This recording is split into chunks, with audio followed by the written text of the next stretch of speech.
Today's chapter is systematics of living organism. That means जब already हम लोगों ने इतनी diversity देखी है, first chapter में we have learned a lot of biodiversity, right? मतलब इस दुनिया में सिर्फ एक प्रकार के organism नहीं है, बहुत सारी variety है. तो उनकी study करने के लिए हम लोगों ने कुछ तरीके देखे थे, right? ये जो तरीके थे, अगर आपको याद हो, हमने ज़्यादा डिटेल में इसलिए नहीं किया क्योंकि it's not part of the syllabus now. Key biodiversity park, museum, then zoological park, and also herbarium, botanical garden. ये सारे तरीके थे अलग अलग ऑर्गेनिज्म की स्टडी. अब उनको एक तरीके से ऑर्गेनाइज करके उनकी डिटेल स्टडी करना होता है, तो हमें उसे नेमिंग के क्लास में डालना पड़ता है. We have to put them under naming. फिलहाल इस चैप्टर में you should understand just one thing, that this is just for knowledge. Okay, what I am telling you, ये जो पेज है, it is completely omitted. It is not there this time. This is also omitted, and this again is omitted, but I want you to know this क्योंकि ये already आपने किया हुआ है. This is a classification, okay? जितने भी organism है उसको हमने इस फाइला में, आप देखिए ये चार्ट जो है इसमें अरेंज किया हुआ है. So basically this you should be knowing क्योंकि आपके 12th में it will be useful. NEET में आपको ज़रूरी है ये कि जो हमारे क्लासिफिकेशन है, जब आप कोई एक पर्टिकुलर सामान खरीदने जाते हो, लेट्स से टॉक अबाउट राडा जी, यू गोइंग टू राडा जी and you want to buy biscuits, okay. तो आपको मालूम है बिस्किट्स की जो अरेंजमेंट है, ऑब्वियसली वो साबुन के साथ नहीं होगा, राइट? सोप्स, डिटर्जेंट उसके साथ नहीं रखा होगा, वो अलग से जगह पे होगा. सो स्पेसिफिकेशन होता है.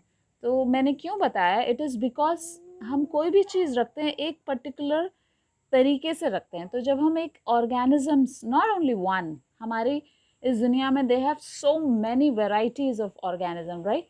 तो उन सारी ऑर्गेनिजम्स को हमने एक कैटेगरी में, एक क्लासिफिकेशन का एक सिस्टम बनाया है. That is this unit, okay. First unit, the highest unit is kingdom, then phylum, then class, then subclass, series, order, family, genus, species. This is the order in which you will understand how the organism is put in. Let's see for example, अब पौधे हैं, पौधे भी एक type के kingdom में आते हैं, प्लांटे किंगडम, ओके. और एनिमल्स, उनको भी हम एक अलग तरीके के किंगडम में डालते हैं. We don't put it under plant. So for your knowledge, अब अगर हम एक एग्जाम्पल लेंगे, let's talk about this flower जो आपका चाइना रोज़ है, जिसको हम कहते हैं जासवंत, राइट? जासवंत का क्लासिफिकेशन कैसे किया हुआ है, कौन से किंगडम के अंदर आता है? It is coming under plantae kingdom, मतलब जो खुद से खाना बना सकता है, autotrophics, okay. Then it has flowers, so it is angiospermae. It has 2 cotyledons, so it is under class dicotyledon. Just like that, when you are talking about snake, you are talking about the the snake, that is naja cobra. So when you are talking about this, you can see kingdom क्या है, animalia. It's not under plant, kingdom animalia. So ये क्या है, ये याद होने चाहिए. What is this? These are unit of classification. ये ऑर्डर में याद होना चाहिए आपको, क्योंकि सबसे छोटा यूनिट है स्पीशीज और सबसे बड़ा यूनिट है आपका किंगडम, ओके. एक जनरल नॉलेज के लिए आपको एक और चीज़ बताती हूँ. बहुत सारे सिमिलर स्पीशीज एक जीनस में पड़ता है, ओके. बहुत सारे सिमिलर जीनस एक फैमिली में पड़ता है. जैसे कि for example here you see, बहुत सारे वेराइटी ऑफ प्लांट्स कौन से किंगडम में पड़ता है? प्लांटे में पड़ता है. प्लांट के अंदर बहुत वेराइटी हैं, आप आगे एक चैप्टर में पढ़ोगे. But for your knowledge you should be knowing that हम लोग जब नीचे से ऊपर की ओर आ रहे हैं, it is collection, okay. Similar, बहुत सारी सेम वेराइटी एक जीनस में आती है बहुत सारी सिमिलर जीनस, एक फैमिली में आती है बहुत सारी similar family, goes in one order, like that this is what is going to come in one kingdom. Okay, so this is a unit of classification. Unit बहुत ज़रूरी है फॉर यू टू रिमेंबर. ये भी आपके syllabus में नहीं है but मैं थोड़ा बताऊंगी आपको. नॉमेनक्लेचर मतलब नेमिंग, कैसे नाम दिए जाते हैं और नाम क्यों देने चाहिए. अब अगर मैंगीफेरा इंडिका आए आपके दिमाग में झट से आना चाहिए, they are talking about mango. तो इसके अंदर पहला जो मैंगीफेरा है इट इज़ द जीनस, अभी हमने यूनिट पढ़ा था. और लास्ट है स्पीशीज़. तो इंडिका जो है वो स्पीशीज़ है. तो एक बॉटनिकल नेम जब लिखते हैं तो हम उसका जीनस और स्पीशीज़ लिखते हैं. If you just go back to that unit, यहाँ देखो जो लास्ट 2 यूनिट है इसको हम लेके नाम बनाते हैं. Okay, so scientific name is written or you use the word binomial nomenclature. 2 नाम होते हैं इसमें, जीनस का भी स्पीशीज़ का भी नाम होता है जिसे हम आइडेंटिफाई करते हैं. नेमिंग बहुत ज़रूरी है ना.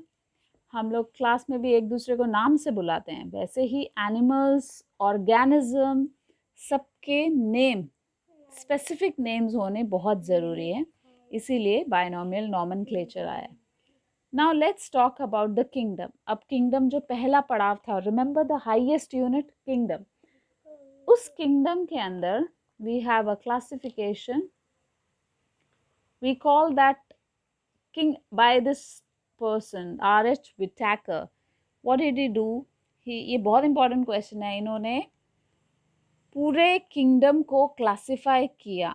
मतलब पूरा किंगडम का मतलब कितने ऑर्गेनिज्म पूरे वर्ल्ड में, सबको एक किंगडम में डाला और उस किंगडम को फिर से उन्होंने कैटेगराइज करके स्पेसिफिक किया. First Monera, protista, Plantae, fungi, animalia. हम धीरे धीरे एक एक किंगडम के बारे में स्टडी करेंगे so that we can just understand how he classified. Okay, जो बाइनोमियल नॉमेनक्लेचर था वो तो दिया कार्ल लिनेस ने, लेकिन जो किंगडम को कैटेगराइज किया वो था R.H. विटैकर. ये बहुत कॉमन क्वेश्चन है नीट पॉइंट ऑफ व्यू में. Classification, different 5 kingdoms. Who classified 5 kingdom, who introduce 5 kingdom, you should be knowing. तो ऑर्गेनिज्म के कैरेक्टरिस्टिक्स के हिसाब से इन्होंने 5 kingdom.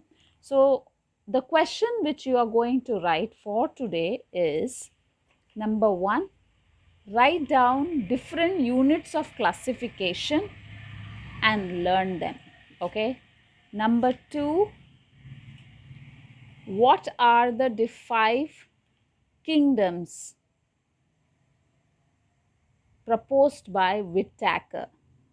What are the 5 kingdoms proposed by Whittaker? And now, third important question, what are the different types of bacteria based upon the shape? So उस question का answer होगा ये. शेप के हिसाब से जो बैक्टीरिया है, you gonna draw it and name it. Okay, round मतलब point, cocos, point with a line, or we can say a little extended, that is Cocobacillus. Then a comma, Vibrio. Spiral, Spirillum. Spirochete, so it is spirum but it is straight also. Then Bacillus, straight rod like. So ये बहुत important question है. ये Monera के अंदर का है. हम लोग मोनेरा पढ़ेंगे in our next lecture.